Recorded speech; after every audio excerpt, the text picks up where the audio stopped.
Malgré son acquittement, Laurent Gbagbo reste privé de ses droits civiques, notamment du droit de vote. Pour ses partisans, cette situation entretient un profond sentiment d'injustice et laisse de nombreuses zones d'ombre sur les crises de 2000 et 2011. L'avocat de Laurent Gbagbo lève le voile sur des éléments jamais entendus devant les tribunaux. Écoutez ce qu'il a à dire sur les zones d'ombre de la crise ivoirienne. Malgré son acquittement, le président Laurent Gbagbo continue de subir les conséquences de la crise de 2000, comme s'il était le seul de 2010, puisque c'est sur cette base-là, sur la base d'un prétendu braquage de la BCEAO, que la BCEAO ne reconnaît même pas, qu'aujourd'hui, le président Laurent Gbagbo est exclu.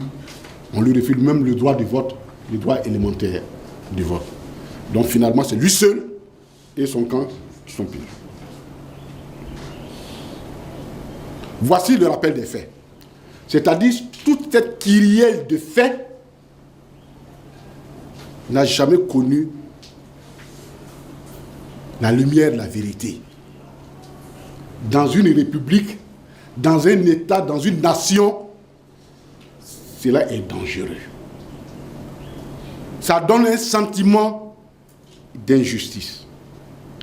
Et c'est l'appel du président Laurent Gbagbo, et c'est le deuxième point, c'est pour finir avec ce sentiment d'injustice. Donc, après toutes ces tueries horribles que nous avons dit, seuls, on peut le dire aujourd'hui, les proches de Laurent Gbagbo et ses proches, c'est ceux qui ont été jugés.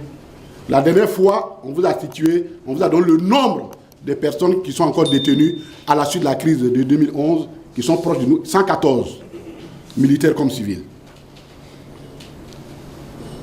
De l'autre côté, il n'y a que Ourémi, Amadé Ourémi. On dit c'est lui qui a tué tous les ouais.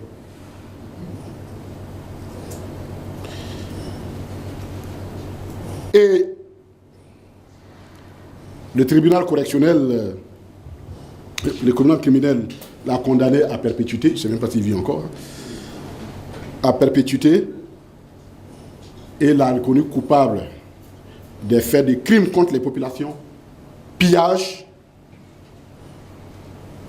séquestration, meurtre, etc. commis dans la ville de Djokwe. Ils ont tout fait pour ne pas prononcer le mot génocide. Donc c'est le seul pour le moment qui a été condamné.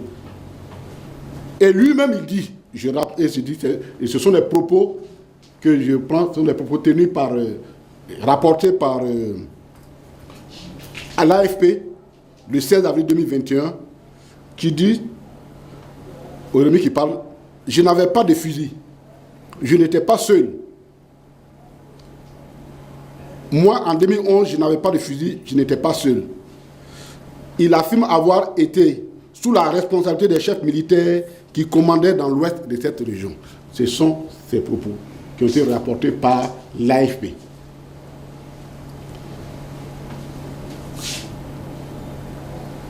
Mais aucun de ces militaires n'est venu. Alors j'ai interrogé l'avocate hier. Je lui ai dit, mais qu'est-ce qui s'est passé? Parce qu'elle a cité ces personnes-là pour qu'elles viennent à la barre, en tant que témoins. Alors il semble que le procureur en son temps, je ne sais pas de celui actuel, le procureur en son temps, a dit qu'il a tout fait, mais n'a pas pu faire venir ces personnes à la barre pour témoigner. Et c'est le procureur qui demande à elle de l'aider à les faire venir. Donc, c'est vrai, avec toutes les forces, le procureur dit, moi je ne peux pas, mais comme toi qui as demandé, débrouille-toi, il faut nous aider à les faire venir.